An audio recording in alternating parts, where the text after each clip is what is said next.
E olha, eu posso te dizer, né, falando um pouquinho aqui, sensacional a tua história, a tua trajetória, muito bom, né? Você ter tido esse insight no momento que estava meio depressivo, né, de ter sentado num bar e falado assim, não, eu vou desenhar o que eu quero, né? Tinha 21 anos. 21 anos de idade, falei assim, o que eu quero, né? Eu acho que é muito isso. Ontem eu estava conversando com um garoto que é amigo, muito querido, 19 anos, e fazendo meio que um papel de pai, né, e conversando com ele, trocando ideia, e eu falei bastante isso, né? E tem uma frase que me marcou muito também assim na vida, que eu li essa frase e falei, nossa, essa frase aqui tem muito a ver com o que eu quero, né? Que é uma frase que eu não lembro quem é o autor, acho até que o autor é desconhecido pelo que eu recordo, mas é It's choice, no chance, that determines your destiny. Então é exatamente isso, são as escolhas que a gente faz, não são as chances, mas as escolhas que a gente faz para o destino que a gente quer traçar. E a minha trajetória também é até um pouco parecida com a sua, né? Mas eu entrei no turismo assim por acidente, literalmente acidente. Eu sou paraense, né? Numa cidade do Pará, quase divisa com o Amazonas, Santarém, que hoje é bastante conhecida em função de Alter do Chão, que é um destino turístico. Então é um distrito de Santarém. Cresci lá até meus 18 anos de idade, mas eu teve uma fase da minha vida que eu estudava num colégio particular e meio que o castigo que eu receberia naquela época pelos meus pais, né, porque fazia um esforço muito grande para pagar um colégio caro, e o melhor colégio da cidade se você não aproveitar a oportunidade, você vai para uma escola pública, que naquela época era muito bom o ensino, com limitações de algumas matérias que você não tinha em escola privada. E eu acabei perdi um ano, fui reprovado um ano, e aí eu fui estudar numa escola pública. E fiquei 4 anos em escola pública. E nesse período também eu trabalhava. Eu tinha 12, 13 anos de idade. E aí, uma das minhas experiências foi trabalhar, meu primeiro emprego foi trabalhar numa livraria e papelaria. Então, de tudo lá eu fui um pouco estoquista, fazia limpeza, atendimento, embalador, empacotador, enfim. E aí, aquele dinheirinho que eu ganhava, eu tinha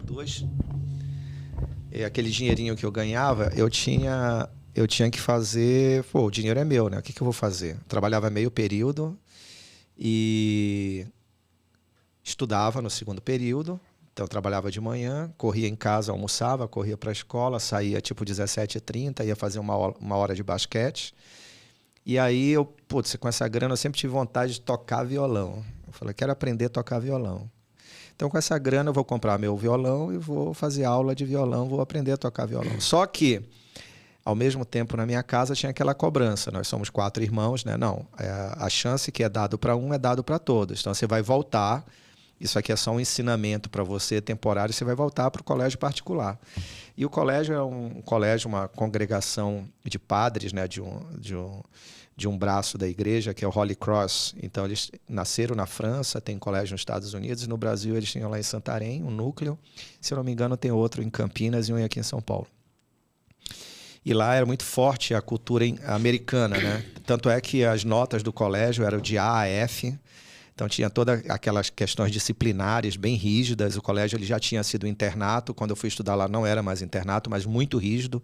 E o inglês era muito presente, porque os caras lá eram todos americanos, os padres, né? Começou aquela pressão. E na escola pública não tinha inglês, né? Eu falei, já sei o que eu vou fazer. Vou pegar minha grana e vou fazer o curso de inglês particular. Pelo menos eu volto. Quando eu voltar, eu não decepcionarei mais meus pais, né? E aí, entrei no inglês, acidente, né? Entrei no inglês, pressão psicológica. E, cara, de repente, abriu o turismo de cabotagem no Brasil. E nessa história de abrir o turismo de cabotagem no Brasil, os transatlânticos que vinham da Europa ou dos Estados Unidos, a Amazônia é um ícone, passaram a entrar no Rio Amazonas e ir não só na Foz, mas ir até Manaus. E Santarém é uma parada obrigatória, né? Faz um reabastecimento na água, etc. Imagina um navio com 400, 800, 1.000, 1.200 passageiros, para passar ali 6 horas, 8 horas na cidade, vão ficar dentro do navio? Não, o que vai fazer? E aí falou, não, vamos fazer aqui um city tour, todo mundo sai do navio, faz um city tour, faz 4 horas, 5 horas de city tour, que é o tempo que o barco precisa aqui, o navio precisa para seguir. Só que era muito caro ter que levar guias bilíngues de Manaus, que seria a capital mais próxima, ou de Belém, que seria a capital do estado. Passagem aérea, hospedagem, custo de guia e etc., né? Fizeram a empresa responsável pela operação do receptivo desse navio, resolveu fazer nas escolas de inglês ali uma seleção. E aí eu acabei entrando nessa seleção para trabalhar como guia de shuttle bus. Eu tinha 14 anos de idade. E ali, com moleque, 14 anos de idade, eu ganhando $30 da diária. E no final do dia, aquele garotinho ali simpático, né? Ainda tinha cabelo, garotinho parecia um monte de aposentado. Aí a coisinha fofa, no final, aquela coisinha fofa tinha $120, $140 no bolso. Eu falei, uau, quero trabalhar com isso, né? Pô, se num dia que eu faço $140, aí acabei colocando já na minha cabeça, sem nenhum tipo de interferência, quero trabalhar com turismo, né? E aí decidi fazer faculdade de turismo. Então mudei depois de 4 anos, 5 anos, fui embora para Belém, fiz o FPA, me formei em turismo. Meu primeiro emprego foi numa agência de viagens e ainda dentro da agência de viagem, menos de um ano na agência, estagiário na agência, surgiu uma proposta de um trabalho temporário na extinta Transbrasil Linhas Aéreas. Família Flusan, Santa Catarina. Isso. E aí eu peguei, falei, pô, vou aplicar. Pô, mas você vai perder aqui, você já está como estagiário, tem tudo para você ser funcionário. Eu falei, não, quero trabalhar em aviação agora, porque é para ter outra experiência. Então, eu estava começando ali numa agência e fui como temporário nessa época. Eles contrataram, acho que 15 ou 20 temporários, né, entre operações de aeroporto e loja. Eu fui para a loja. E aí, nisso, 3 meses depois, corta os contratos de temporário. O meu foi o único que ficou automático. E aí eu já fui atendente de loja, depois trabalhei no SEAT, que era o Centro de Emissão e Apoio ao Turismo. Naquela época não existia bilhete eletrônico, então era tudo PTA, Prepaid Ticket Device, para você mandar uma passagem, seja para qualquer lugar do mundo. Emissão era tudo manual, cartão de crédito era naquela maquininha que você passava o carbono. Então foi um grande aprendizado. Depois voltei para atendente de loja e fiz uma trajetória na Transbrasil de 9 anos. Fui atendente de loja, supervisor executivo de contas, supervisor comercial, gerente geral, e tive a oportunidade de trabalhar no Ceará. Fui gerente de base no Ceará, fui gerente de base no Maranhão temporário. E aí foram 9 anos até eu apagar as luzes, infelizmente, em 2001, quando a empresa fechou, que foi também um baita no aprendizado, né? Então eu vi a empresa fazer essa trajetória e desligar a luz exatamente um ano depois da morte do comandante Omar Fontana, o fundador da empresa. Para mim foi a minha grande escola Transbrasil, né? Fiz muito network, aprendi muito, né? Cheguei num nível gerencial bacana, com outras bases, etc. E como eu entrei na hotelaria, sinceramente eu não me via trabalhando em hotelaria. E aí quando eu sempre tive um viés também empreendedor desde muito cedo. Quando eu saí da Transbrasil, eu decidi que eu estava me formando, queria ter a minha agência de viagens. Só que eu não queria ser mais uma agência de viagem no mercado, que é o que? Basicamente, emissora, emitir ticket. Só vendia passagem aérea, só. E nessa época, dos 9 anos da Transbrasil, eu tive a oportunidade de fazer um network muito grande com o pessoal da Suriname Airways, que era uma estatal do país Suriname, né, que é ex-colônia holandesa, ex-Guiana holandesa. E eles têm uma companhia aérea estatal e faziam voos direto para o Brasil. E esse voo fazia escala também na Guiana Francesa. Então, eu conheci os representantes da empresa na Guiana Francesa, viajei para o Suriname, fiz intercâmbio como Transbrasil para fazer code share, para que, a partir de Belém, sendo o hub dessa empresa, a gente distribuísse os passageiros brasileiros que moravam no Suriname para os seus destinos de origem. Tinham mais de 40 mil brasileiros vivendo legalmente e ilegalmente no Suriname naquela época. Então foi bem legal isso. E quando eu saí, que eu decidi abrir, a primeira coisa que eu fiz foi falar com esses caras, porque independente dos brasileiros que traziam para Belém do Pará para utilizar aquilo como hub para distribuir para o Brasil, eles também eram um hub, teoricamente, um hub holandês na Amazônia e um hub francês na Amazônia. Então, eles recebiam voos todos os dias da Europa, da KLM ou da Air France, Na Guiana Francesa Air France, na KLM no Suriname. A própria Suriname Airways tinha voo para Amsterdã, acho que 5 frequências semanais. E aí esses caras chegavam, passavam uns dias lá na Guiana Francesa, no Suriname, e falavam, pô, tô aqui do lado do Brasil, vou pro Brasil. E a primeira entrada no Brasil sempre Belém do Pará. E aí, a partir dali, eu falei, eles precisavam de operações no Brasil para atender esses turistas, né? Então, hotel, receptivo. E eu falei, vou abrir uma agência receptiva para esse mercado. Deu super certo, muito certo. Cheguei a transportar aí, basicamente, de uma única vez, mais de 100 passageiros para fazer um tour de 21 dias no Brasil. Foi muito legal. E aí, com essa capitalização da empresa, eu acabei falando assim, eu preciso de um outro produto na minha prateleira para não depender só da sazonalidade desse mercado internacional e do incoming, né? Aí, peguei a representação do STB, do Student Travel Bureau, para o Pará, para a Amazônia, na verdade, para a região norte. Era o único escritório na região norte. E tinha também a parte emissiva de passagem aérea, blá, blá.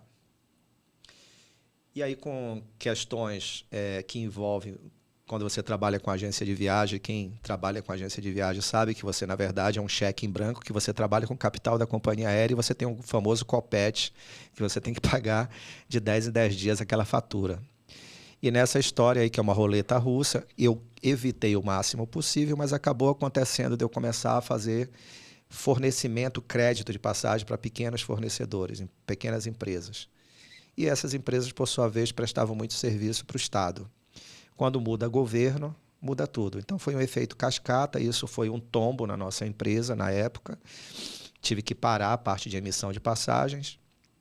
O meu principal parceiro do Income faleceu, que era um cara na França, era quem me mandava mais representante. Eu também tinha um parceiro muito forte na Suriname, que era o presidente da ASRA, é como se fosse a ABAV de lá. Mas esse baque foi forte, né, financeiro na gente. E aí eu falei... E eu também comecei a perceber um fenômeno. Isso 2005, 2001... Não, começou em 2001, 2002. Acho que em 2001 nasceu a Gol Linhas Aéreas, se eu não me engano. Eu tenho 3 historinhas para contar aqui. E aí, nessa história, eu comecei a perceber que estava nascendo ali o novo modelo, que era um modelo digital. Era o famoso e-ticket, né? Bilhete eletrônico. E com a internet crescendo rápido, deixando de ser de escada, começou a aparecer internet a cabo. Ainda não era fibra, né? Mas já estava melhorando a qualidade da internet. À medida que isso acontecia, falando de tecnologia, à medida que crescia a internet e o consumo de dados e a digitalização, as pessoas se tornando mais educadas em utilizar a internet, parava de tocar o telefone. Eu tinha menos demanda procurando passagem, que passou a ser também um negócio que estava na corda bamba em função dos fornecedores que me deram o tombo. Aí eu falei, tem coisa errada. E aí, quando eu comecei a perceber que até pessoas da família não ligavam mais para pedir passagem, elas falavam assim, eu liguei a primeira vez, ninguém atendeu, eu resolvi entrar na internet. Quando eu entrei na internet, eu vi aquela promoção e aí eu resolvi comprar logo antes que eu perdesse a oportunidade. Porque a internet oscilava muito, então podia cair o sinal ou demorava a processar e até você conseguir uma nova conexão. Então eu comecei a perder receita, né? Falei, tem algo errado. E aí em 2007 eu resolvi sair da sociedade. Passei 1 ano e meio trabalhando com a minha esposa na área de construção civil, que foi um outro grande aprendizado. Ela é arquiteta.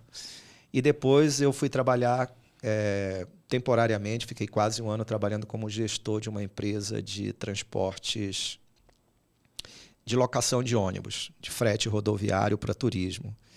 Foi uma boa experiência também de gestor, consegui trocar algumas coisas de frota, consegui fazer bastante coisa lá, mas eu não estava feliz. E aí, nessa história, surgiu a Booking, 2009, a Booking.com chega no Brasil. E um amigo meu que trabalhava com turismo no Rio Grande do Norte, ele fazia receptivo de charter. Naquela época estava bombando o charter, recebia quase um charter por dia. Imagina, 200, 250, 300 passageiros. Mercado escandinavo. E o negócio estava bombando lá. Quase eu mudo nessa época para o Rio Grande do Norte, mas não mudei. E aí, nessa história toda, o mercado também lá sofreu um viés, né? Um revés, não um viés, um revés. E acho que alguma questão econômica, dólar. O mercado deixou de vir para o Brasil, passou a ir para a Ásia. Eles perderam aquele boom do mercado de charter lá no Rio Grande do Norte. E nessa época, meu amigo recebeu uma ligação de um amigo escandinavo dizendo: tem uma empresa indo para o Brasil chamada Booking.com. Eu já estou trabalhando nessa empresa aqui. Se eu fosse você, eu aplicaria. E aí, em 2009, esse meu amigo entrou na Booking. E depois, eu, perdido, né, naquele meu sabático ali profissional, ele falou: cara, eu estou trabalhando na Booking. Você sabe o que é Booking? Eu falei: não. Aí ele falou: entra aí. Ele falou: é a maior empresa no mundo, um marketplace de reservas de hotéis online. É um modelo B2C. Eu falei: o que é B2C? Marketplace, né? Então, fui entender isso. Ele falou: a empresa vai crescer rápido no Brasil. O hub é São Paulo, mas é crescimento América Latina. Você tem um perfil para trabalhar na empresa. Vem para São Paulo. E eu apostei e vim para São Paulo, né? E aí entrei na empresa, foram, como você falou, né, da Transamérica, falou de algumas experiências relevantes que você teve na hotelaria. A minha segunda grande escola foi a Booking.com. Antes de entrar, eu também fui estudar, fui me preparar. Fui entender o que é um marketing digital, o que é um planejamento de marketing, como é que funciona esse mercado.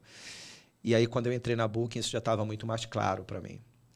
E fui, na oportunidade, trabalhei na Booking, eu estava num processo de expansão da empresa, era um ritmo frenético de educar o mercado, o que era um marketplace, o que era um modelo B2C, qual era a diferença entre o B2C e o B2B. Para quem não sabe, o B2C é Business to Customer, então você cria um produto, uma estratégia, um serviço para atingir o cliente final. E o B2B é o Business to Business, onde para você atingir o teu público final, você trabalha com empresas, negócios entre empresas, né? Business to Business. E aí, quando a gente fala dessa estrutura, a gente está falando ali de, se eu tenho aqui um hotel, mas esse hotel, para ser encontrado pelo consumidor, pelo hóspede, ele tem que passar por uma operadora, por uma agência de viagens, às vezes por um freelance, por um atendente. Então, aqui tem um efeito cascata muito grande, né? E a ideia era fazer esse jump, né? Direto hotel-cliente. Então, foi bem desafiador, foi bem legal e bem desafiador. Na época, para trabalhar na Booking, era preciso até ter fax, né? Quem está ouvindo lembra dessa história, era obrigatório, se não tivesse fax, não entrava na Booking, porque não tinha ainda uma tecnologia suficiente de segurança. E foram 3 anos intensos, fui gerente para o mercado do Nordeste, Pernambuco, Paraíba, Bahia, depois trabalhei no Sudeste, estado de São Paulo e Rio de Janeiro. Vários destinos, tanto cidade como São Paulo, capital, interior, serra, mar, e o Nordeste, a Bahia quase inteira, o litoral da Bahia inteiro, mas a região de Serra da Bahia, enfim, mercados como eu abri, como Fernando de Noronha. Então, a Booking, para mim, foi uma grande escola, um divisor de águas, e permitiu a gente criar a Hotel B2C, o que ela é hoje.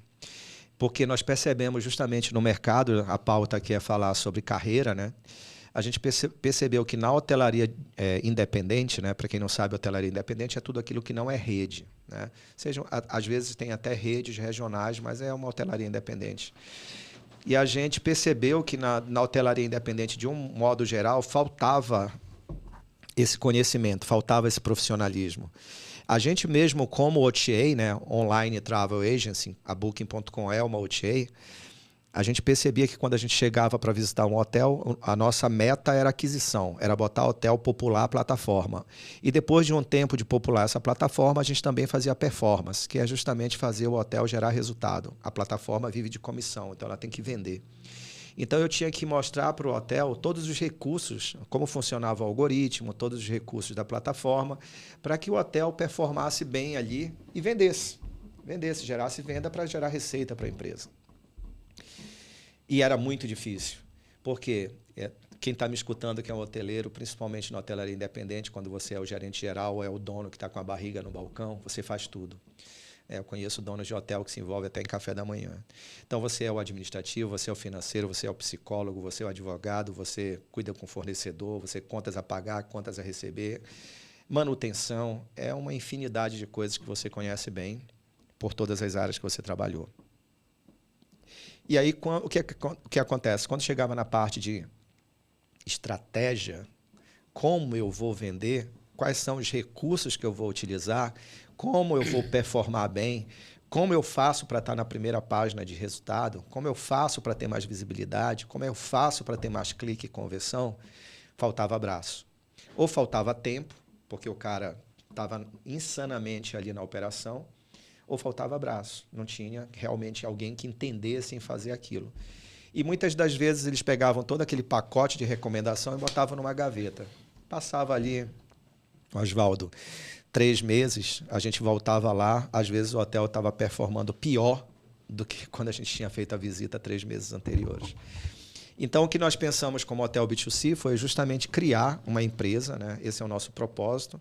Nós somos uma empresa de terceirização na parte de inteligência de negócio, na gestão de vendas online. Então, a gente faz basicamente o revenue. Eu vou dizer basicamente porque não é só isso. O revenue ele é parte do processo, mas eu tenho que entender o meu hotel individualmente dentro daquele contexto, dentro do ecossistema dele, como ele está posicionado. Então, é uma análise muito profunda. Eu tenho que entender ali naqueles 360 graus de análise qual é a percepção que o consumidor tem sobre o produto, como ele está posicionado, como é que está o ranqueamento dele dentro dessas plataformas, o que ele utiliza, o que ele não utiliza, que tipo de plataforma ele utiliza para se vender, como é que é o e-commerce dele, ele tem automação, as ferramentas de PMS, de motor, de gestor de canais, elas estão integradas, como ele trabalha o estoque dele, se ele entende das métricas sobre a sazonalidade, eles têm muito conhecimento empírico, de anos de negócio e às vezes já passou de pai para filho, está na 2ª, 3ª geração. Mas, quando você entra para a parte de dados, contra números não há argumentos. A nossa estratégia como Hotel B2C é justamente trabalhar a mineração desses dados. E esses dados todos têm acesso. Esses dados estão aonde? Estão nas OTAs, estão nas agências online, estão dentro do Google, estão dentro do motor de reservas, estão dentro do gerenciador de canal. Então, todo meio eletrônico tem uma plataforma, tem um dashboard de gestão e tem relatórios gerenciais, relatórios de performance. Ali estão as estratégias, ali estão os negócios, ali estão as respostas. Então, às vezes, o hotel fala, por que eu não vendo bem? Por que eu não estou bem posicionado?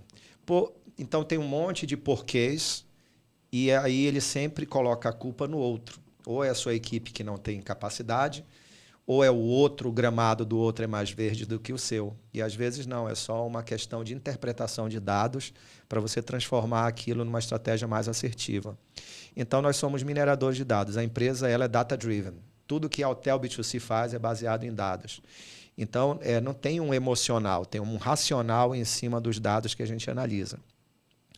E aí eu vejo também a importância da educação continuada, né? Isso nos força cada vez mais, o Hotel B2C também está se especializando. Então, sempre estamos fazendo...